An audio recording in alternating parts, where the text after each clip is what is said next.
Na leo tuko na Wasafi. Bana, leo tupo Sinza Mori na hapa tupo na Wasafi Soap. Nyuma yetu tupo na bajaji mbili. Yeyote kati yetu atakapeleka mche wake mbali kabisa kutokea hapa tulipo atajishindia shilingi laki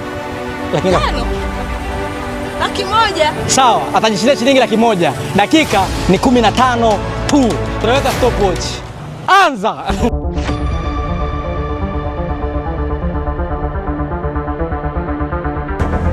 Dakika zinakimbia tajiri. Mwanangu kimbiza, unaweza kupenya penya. Tuna dakika 15 tu. Pita service road pita. Asina nini? Asma hawezi kutushinda. Bado kangapi Mungu, bado 10 kimbia. Jamani, Wasafi Soap, harufu nzuri. Usafi kama wote. Tunaingia Morocco. Tuko na Wasafi Soap. Bado dakika 5 niko Ubungo Riverside.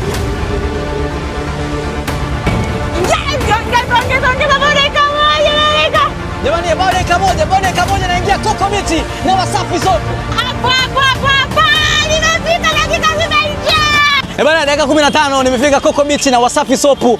Harufu nzuri, povu nyingi, usafi kama wote. Afika external na dakika 15 nitoka Sinza mpaka external. Asma atakuwa hajafika. Yaani Asma atakuwa hajafika mbali kama nilipofika mimi. Utaniambia nini visa? Mimi na Asma tukaja kupima distance. Asma kaenda paka Ubungo external ambapo ni kilomita 3.3 kutokea Sinza Mori. Mimi nilienda Coco Beach ambapo ni kilomita 6.1 kutokea Sinza Mori. Nimeshinda! Wasafi Soap. Hapana. Usafi kama wote.